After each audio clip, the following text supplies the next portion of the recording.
तो आज हम लोग जो पढ़ेंगे वो पढ़ेंगे हम लोग आज पंच तत्व के बारे में। ठीक है। तो जो पूरा वास्तु है, द एंटायर वास्तु, उसका जो मूल आधार है वो है पंच तत्व। हम जो आज वास्तु पढ़ते हैं, जो हम वास्तु करते हैं, जो हम मॉडर्न वास्तु हम लोग कर रहे हैं, ठीक है। सो ये इसका जो पूरा आधार है वो है पंच तत्वों के ऊपर। पंच तत्व मतलब जो हमारे 5 एलिमेंट्स हैं जिनको हम बोलते हैं water, air, fire, earth and space या स्काई। तो ये 5 एलिमेंट्स हैं। ठीक है। तो ये जो 5 एलिमेंट्स हैं, ये 5 एलिमेंट्स कहाँ से आए वास्तु के अंदर? जो ओल्ड ट्रेडिशनल वास्तु जो लोग करते हैं, उन लोग हमेशा ये कहते हैं कि ये जो पंच तत्व है ये तो हमारे वास्तु में है ही नहीं, ये सब फेंगशू से इन लोगों ने उठा लिया है, चाइनीज वास्तु उन्होंने उठा लिया है। लेकिन आज मैं आपको इस क्लास के अंदर ये प्रूफ करके दिखाऊंगा कि ये जो पंच तत्व है, ये पंच तत्व हमारे ओल्ड ट्रेडिशन का, हमारे कल्चर का, हमारे सनातन धर्म का ये हिस्सा है। हमारे वैदिक कल्चर का ये पंच तत्व हिस्सा है। मैं आपको दिखाऊंगा आज, अभी इस क्लास में आज हम लोग पढ़ेंगे कि हमारा जो समाज है वो किस तरीके से इन पंच तत्व के साथ जुड़ा हुआ है। आज से नहीं, हजारों वर्षों से जुड़ा हुआ है, जिसका जीता जाता उदाहरण जो है ना, वो हमारे यहाँ हमारे संस्कृति में ऑलरेडी मौजूद है। तो वो मैं आपको आज इस क्लास के अंदर पंचतत्व के बारे में मैं पूरी गहन जानकारी जो है दूंगा, क्योंकि पंचतत्व अगर आप समझ गए तो वास्तु का जो मूल आधार है वो समझ गए, तो आप वास्तु बहुत आराम से कर सकते हो, क्योंकि सब कुछ इसी के ऊपर बेस्ड है। तो दोस्तों, पंच तत्व जो है, अभी जैसे मैंने बोला कि बहुत लोग कहते हैं कि ये चाइना से आया हुआ है, फैंगशुई से आया हुआ है। लेकिन अभी तो जो 5 एलिमेंट्स हैं हमारे, तो 5 एलिमेंट्स कौन कौन से हैं? Water, air, fire, earth and space, ये सभी लोग जानते हैं। तो 5 एलिमेंट सिर्फ और सिर्फ कोई मनगढ़ंत चीज नहीं है, ये तो साइंटिफिकली प्रूव्ड है। क्योंकि 95% लोग आज के समाज में सिर्फ ये मानते हैं कि जो साइंस ने बोल दिया वही सब कुछ है, बट ऐसा बिल्कुल भी नहीं है।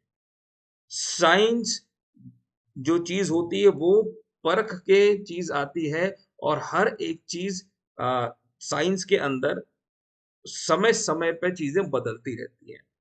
लेकिन हमारे वेदों के अंदर, जो हमारे शास्त्रों के अंदर चीजें लिखी हुई हैं, वो आज भी अटल सत्य हैं। और उसके ऊपर बड़े से बड़े देशों में रिसर्च हो रही है, क्योंकि हमने जो वेदों में चीजें लिखी वो आज भी सत्य हैं, और उसमें कहीं भी जो है बदलाव नहीं। हमने बोला कि भाई अणु होते हैं, मॉलिक्यूलर लेवल तक हम जाते हैं, जो आज साइंस प्रूव कर रहा है। हम नक्षत्रों की बात आज से हजारों वर्षों से करते आए हैं, और अभी 300-400 साल पहले, 500 साल पहले जब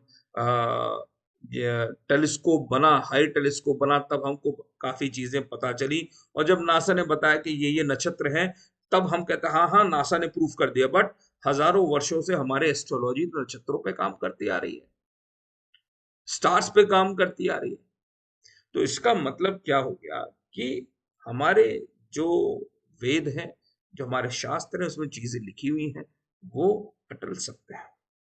तो आज मैं आपको यहाँ पे बताऊंगा कि जो पंच तत्व के बारे में हम बात करते हैं, वो पंच तत्व किसी फेंगशू का हिस्सा नहीं है। वो पंच तत्व हमारे ही भारत से गया हुआ है, और वो पंच तत्व हर जगह जाके अलग अलग कंट्रीज में उसको लोगों ने उसको अडेप्ट कर लिया है।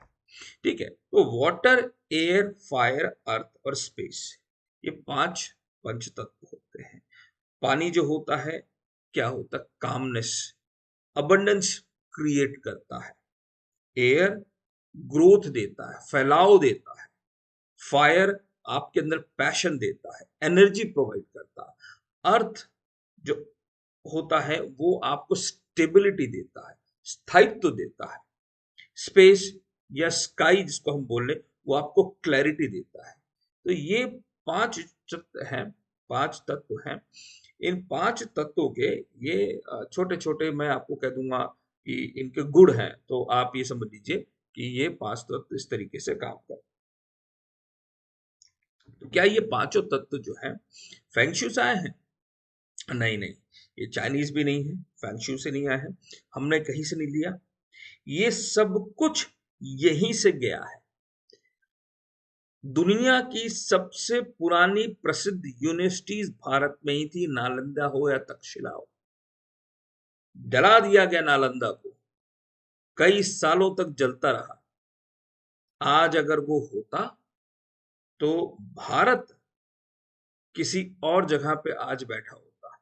जितना ज्ञान उस यूनिवर्सिटी में था, दूसरे देशों से लोग आते थे हमारी यूनिवर्सिटीज में पढ़ने, क्योंकि जितने भी चीजें हमने विज्ञान में खोज के रखी थी, एस्ट्रोलॉजी है, साइंस है, मैथमेटिक्स है, उतनी कहीं भी उपलब्ध नहीं थी। सब कुछ यहीं से, इसी देश से, इसी धरती से हर जगह गया है। ठीक है दोस्तों, तो फेंगशी से हमने पंच तत्व नहीं लिया है। पंच तत्व जो है वो हमारे ही जो संस्कृति है उसमें से आया है। साउथ में, दक्षिण में, भारत के दक्षिण में 5 मंदिर हैं भगवान शिव के, और वो पांचों मंदिर अलग अलग तत्वों के ऊपर बने हुए हैं। और वो मंदिर आज के नहीं हैं, वो मंदिर हजारों वर्ष पुराने हैं। एक मंदिर तो 1800 से 2000 वर्ष पुराना है। यानी कि अगर मैं सिर्फ ये कहूं कि मंदिर से ही आप समझ लीजिए कि अगर वो मंदिर बना हुआ है किसी एक तत्व के ऊपर और 2000 वर्ष पुराना है, तो आप सोच लो कि हमारा जो पंच तत्व का जो शास्त्र है वो कितना पुराना होगा। ठीक है, तो पंच महाभूत बोलते हैं या पंचभूत स्थल बोला जाता है। तो 5 शिव जी के मंदिर हैं जो अलग अलग एलिमेंट्स के ऊपर, पंच तत्वों के ऊपर बने हुए हैं। नमः शिवाय, ये 5 जो शब्द हैं, ये 5 एलिमेंट्स को डिनोट करते हैं। और संस्कृत के अंदर भूत शब्द का मतलब होता है एलिमेंट्स, इसीलिए इसे हम पंचभूत बोलते हैं।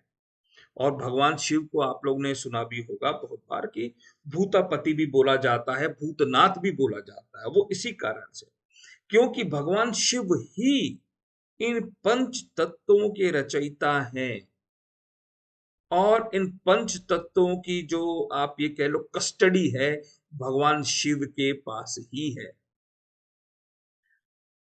And each and every building blocks, चाहे वो लिविंग थिंग हो चाहे वो नॉन लिविंग थिंग हो, वो 5 तत्वों से ही बना हुआ है। मैं अपने बेटे को पढ़ा रहा था, he is in class 9th, NCERT की बुक है, उसके साइंस के ही चैप्टर में लिखा हुआ है क्लास 9th में, that each and every object in the universe is made up of 5 elements and it has been proved by the science। क्योंकि आप लोग साइंस की भाषा समझते हो, तो साइंस की भाषा में बता रहा हूं, it has already been proved. जो हमारे शास्त्रों में हजारों वर्षों से चीजें वही बताई गई। तो भगवान शिव को हम पंच भूतापति बोलते हैं। और पंचभूत स्थलम जो है 5 शिव जी के मंदिर हैं। और ये जो मंदिर हैं ये हजारों वर्षों से हमारे यहाँ पे हैं। और ये जो मंदिर है ये साउथ इंडिया में मंदिर है। तो हम एक एक मंदिर का मैं जिक्र करूंगा। उसमें से एक मंदिर में ऑलरेडी खुद से मैंने विजिट किया हुआ है, और वहां पे जाने के बाद मुझे पता चला कि हाँ भाई, जिस चीज को हम खोज रहे हैं और हम ये सिद्ध करने पे लगे हुए हैं कि जो पंच तत्व हैं वो हमारे ही संस्कृत का हिस्सा है, ना कि किसी फेंगशुई का हिस्सा है। क्योंकि कुछ मूर्ख लोग इसको, जो ओल्ड ट्रेडिशनल वास्तु में बैठ के ये बोलते हैं कि ये जो वास्तु वाले आ गए हैं, इन लोग नए फैंग शू से चीजें उठा ली हैं, लेकिन ये फैंग शू से चीजें नहीं उठाई गई हैं। ये पंच तत्व जो है वो हमारी ही संस्कृत का हिस्सा है। तो चलिए एक एक करके मैं आपको यहाँ पे जो मंदिर हैं उनके बारे में आज हम लोग स्टडी करेंगे और समझेंगे छोटा छोटा थोड़ा थोड़ा उसके बारे में कि मंदिर कैसे हुआ और वहां पे उसकी क्या कथा है। तो उसके बारे में थोड़ा थोड़ा हम लोग पढ़ेंगे और समझेंगे, क्योंकि इसको आप अगर एक बार समझ लिए पंचतत्व को, तो वास्तु शास्त्र बहुत आराम से आप कर सकते हैं, किसी का भी वास्तु कर सकते हैं, क्योंकि सब कुछ इसी से रिलेटेड है। ठीक है, वो मैं आपको आगे सारे रिलेशंस हर एक एक जो हमारे तत्व हैं उनके बारे में बताऊंगा, आगे चैप्टर्स में आता जाएगा। ठीक है, और ध्यान रखिए नोट करने की जरूरत नहीं है, सब कुछ सारे वीडियोस जो हैं वो आपको मिलेंगे, आप रिवाइज कर सकते हैं। तो वीडियो को ध्यान से अभी आप देखिए, क्लास प्रॉपरली अटेंड कीजिए। क्लास अटेंड करना जरूरी है, नोट डाउन मत करो, सिर्फ सुनो। आपने बात अगर मेरी सिर्फ सुन ली तो आपको कहीं नोट डाउन करने की जरूरत नहीं है, सब कुछ दिमाग में आप बैठा लो, इस चीज को पूरा पी जाओ। आपने एक एक शब्दों को अगर आप पी गए तो आपने पूरा रस निचोड़ लिया वास्तुशास्त्र का। लिखने की जरूरत नहीं पड़ेगी आपको कभी भी। ठीक है, और लिखने के लिए आपके पास वीडियोस रहेंगे, ऑलरेडी अवेलेबल रहेंगे। आप उस पे 10 बार देखो, 20 बार देखो, नोट्स बनाओ, लेकिन अभी क्लास में अटेंटिव हमें होके चीजें सुननी है। ठीक है, तो अर्थ एलिमेंट का जो टेम्पल है जिसको हम एकाम्बरेश्वर के नाम से जानते हैं, और यहाँ पे जो भगवान शिव का जो शिवलिंग बना हुआ है वो सैंड का बना हुआ है, उसको हम पृथ्वी लिंगम बोलते हैं। और यहाँ पे भगवान शिव की जो है स्तुति की जाती है, उनकी पूजा की जाती है।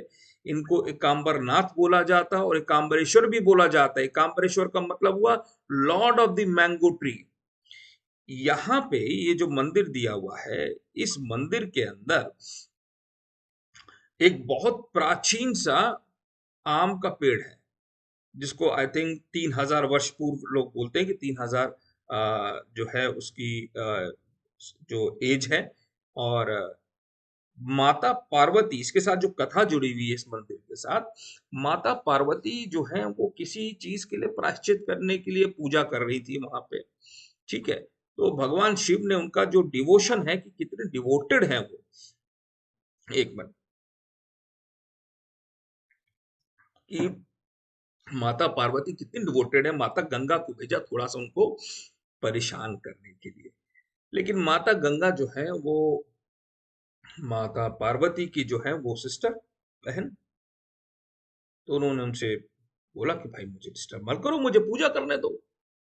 ठीक है, तो माता पार्वती जो है आम के पेड़ के नीचे बैठ के भगवान शिव की पूजा कर रही थी। और उनके उस पे कि भगवान शिव का उन्होंने एक शिवलिंग बनाया, मिट्टी का जो है, सैंड का जो है शिवलिंग बनाया, और उसी की उन्होंने वहां पे पूजा की। आज भी इस मंदिर के अंदर जो शिवलिंग है उसको जो जैस्मिन ऑयल होता है उससे ही उसका अभिषेक किया जाता है, पानी से नहीं किया जाता है, क्योंकि जैस्मिन ऑयल जो होता है वो लो डेंसिटी का फ्लूइड होता है। उससे जो शिवलिंग बना हुआ है वो शिवलिंग खराब नहीं होता है। और ये जो शिवलिंग है, अगर मैं इस मंदिर की बात करूं तो ये अर्थ एलिमेंट का जो मंदिर है, पृथ्वी तत्व का जो ये मंदिर है, ये 600 एडी में बना था, यानी कि आज से 1800 वर्ष पूर्व। आप सोच लो कितना पुराना है। मैं आज की 100-200 साल की बात कर ही नहीं रहा हूं, 1800 वर्ष पूर्व। तो हमें तो गर्व होना चाहिए कि हमारा जो रिलीजन है वो कितना प्राचीन है, कि हमारे मंदिर ही 1800 2-2000 वर्ष पुराने हैं, और उसमें जो चीजें हैं वो आज भी सत्य हैं, प्रूव्ड हैं। ठीक है, तो ये जो मंदिर है ये 10th लार्जेस्ट मंदिर है भारत का, 23 एकड़ में फैला हुआ है और एक कांचीपुरम में है। तो आप लोगों को जाना चाहिए, जाइए ऐसे मंदिरों में, विजिट कीजिए, दर्शन कीजिए भगवान के और उन पंच तत्वों के।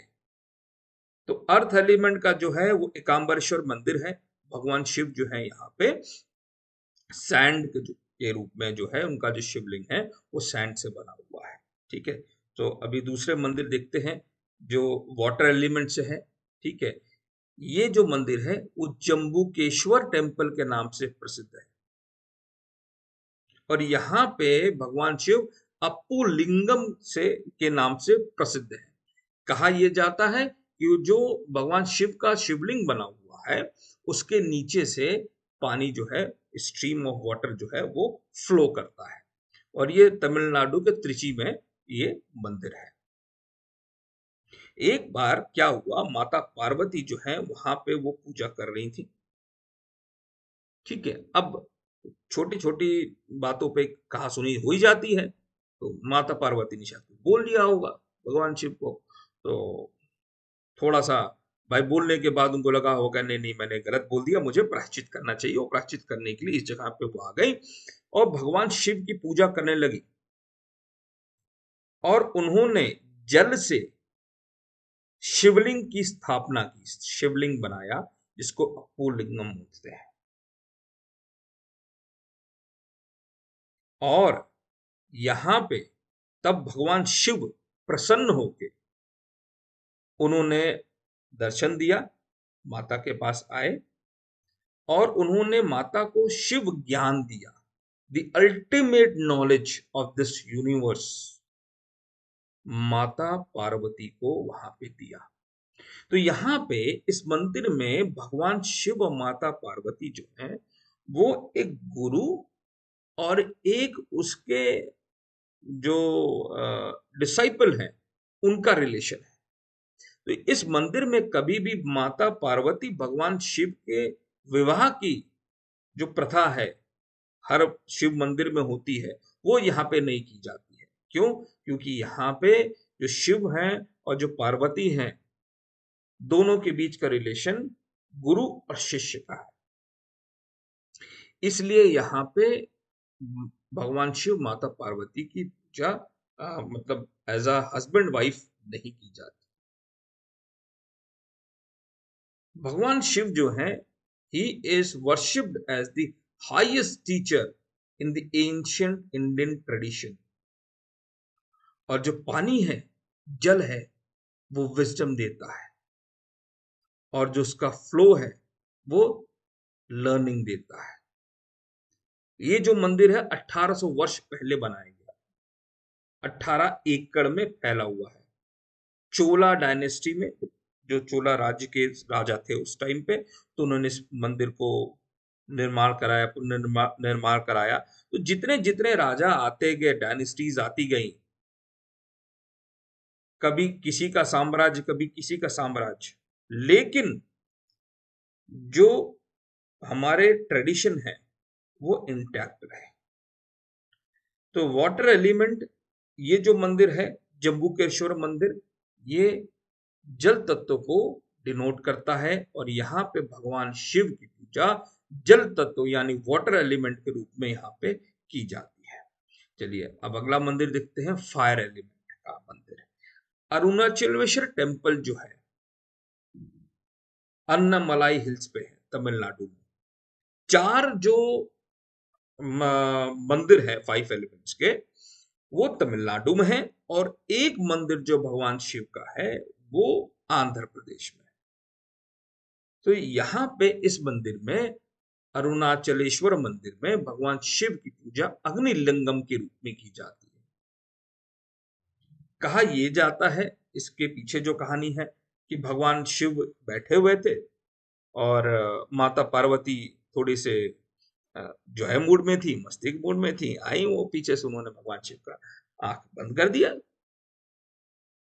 तुमने सृष्टि के सर्वे सर्वा का आंख बंद कर दिया, पूरे ब्रह्मांड में अंधेरा छा गया। तो लोग परेशान हो गए कि भाई ये क्या हो गया। लोगों ने भगवान की पूजा की, स्तुति की, उनसे बोला भगवान हमें इस चीज से बाहर निकालिए। तब भगवान शिव अन्नामलाई हिल्स पे एक फायर के रूप में, एक ज्योति के रूप में प्रकट हुए, और इस जगह पे जो मंदिर बना, भगवान शिव का जो शिवलिंग बना, उसे अग्निलिंगम के नाम से जाना जाता है। फायर जो होती है, आग जो होती है, वो प्यूरिटी रिप्रेजेंट करती है, वो लाइट है, एनर्जी है। और इसकी जब हम वर्शिप करते हैं, चैंटिंग करते हैं, तो हम किसकी करते हैं? भगवान शिव की। 5 एलिमेंट्स जो हैं, चाहे एक भी एलिमेंट आप पकड़ लीजिए, आप अगर उसकी स्तुति करते हैं, यानी कि आप किसकी कर रहे हैं? भगवान शिव की कर रहे हैं, जो अल्टीमेट, उनसे बड़ा कोई नहीं। और ये जो टेम्पल है अरुणाचलेश्वर, ये भगवान शिव का सबसे बड़ा टेम्पल है, और भारत में ये 8वां सबसे बड़ा टेम्पल है। बहुत सारे सीक्रेट चीजें जो है वो यहाँ पे होती है। अब फायर एलिमेंट के बाद बढ़ते हैं। अब देखते हैं ये है एयर एलिमेंट। एयर एलिमेंट जो है, ये श्री कालहस्ती, आपने तिरुपति बालाजी सुना होगा, तो तिरुपति बालाजी के पास में, वहां से करीब तिरुपति शहर से करीब 30-35 किलोमीटर दूर पे एक श्रीकालहस्ती नाम से एक जगह है, जहाँ जो स्वर्णमुखी नदी है उसके पास में बना हुआ है। कालाहस्तेश्वर टेम्पल इसको बोला जाता है, और श्री कालहस्ती भी बोलते हैं। और ये जो मंदिर है, ये एयर एलिमेंट को डिनोट करता है। यहाँ भगवान शिव का जो शिवलिंग है, वो वायुलिंगम के नाम से प्रसिद्ध है। श्रीकालहस्ती को साउथ का कैलाश भी बोला जाता है। और यहाँ पे इसके पीछे एक छोटी सी कथा ये थी कि वायु देवता ने तपस्या की भगवान शिव, और उनसे प्रे किया कि भगवान मुझे भी आप वरदान दीजिए कि जिस तरीके से आपकी इस पूरे संसार में पूजा होती है, उस तरीके से लोग मुझे भी आ, उतना वेटेज दें, और मुझे भी उतना प्रेम दें, मुझे भी उतना माने। तो भगवान शिव ने कहा तथास्तु। इसलिए एयर, हवा, वायु के बिना इस पूरे ब्रह्मांड में जीवन संभव नहीं। बिना हवा के जीवन संभव नहीं है। सो इस मंदिर को, यहाँ का जो शिवलिंग होता है, उसको हम कर्पूर लिंगम के नाम से भी जानते हैं, या कर्पूर लिंगा भी बोलते हैं, क्योंकि ये जो शिवलिंग है वो सफेद रंग में है। मैं गया था, मैं गया हूँ, विजिट करके आया हूँ। और श्रीकालहस्ती सच में बहुत डिवाइन जगह है, आप लोगों को जाना चाहिए। और यहाँ पे राहु केतु की भी पूजा होती है। जिनका भी राहु केतु खराब है या प्रॉब्लमेटिक है, एक बार जरूर जाएं और पूजा करें। बहुत ज्यादा वहां पे खर्चे नहीं होते हैं। अलग अलग 500 का भी है वहां पे, 1000 का भी है, 2000 का भी, 5000 का भी है। और वहां पे हर भाषा में, कई मतलब 4-5 भाषाओं में वहां पे पूजा कराई जाती है। तमिल भी होता, तेलुगु भी होता, मलयालम भी होता, कन्नड़ भी होता, इंग्लिश भी होता, हिंदी भी होता। 5-6 भाषाओं के अंदर वहां पे पूजा कराई जाती है, और बहुत अच्छे से होती है। तो मैंने भी जाके वहां पे जो है वो राहु की पूजा कराई थी। और आपको भी जाके अगर कभी मौका मिले, तिरुपति बालाजी जा रहे हैं, तो समय निकालिए और श्री कालहस्ती के दर्शन जरूर कीजिए। ठीक है, तो वहां पे जाएंगे, बहुत अच्छे लगेगा। ये मंदिर भी 5वीं शताब्दी का जो है वो बना हुआ है। तो आप सोच लो, 1500 साल पहले। तो हम लोग का जो साइंस है, साइंस वो बहुत आगे, मतलब हम लोग सोच नहीं सकते हैं कि जो चीजें आज प्रूफ की जा रही हैं, हम हजारों वर्षों से ये हमारी संस्कृति का हिस्सा रही। तो आज फिर जो लास्ट मंदिर है पंचतत्व का, ईथर एलिमेंट बोलते हैं या स्काई एलिमेंट बोल लीजिए या आप उसको स्पेस एलिमेंट बोल लीजिए। इसको थिल्लई नटराजा टेम्पल, चिदम्बरम शहर है तमिलनाडु में, वहां पे ये मंदिर है। और ये जो मंदिर है ये भगवान शिव का आकाश तत्व के उसमें बना हुआ ये मंदिर है। यहाँ पे जो दीवारें हैं उनके ऊपर एक बड़ी अच्छी सी कार्विंग की गई है। 108 मुद्राएं हैं नाट्य शास्त्र की, भरत मुनि के द्वारा।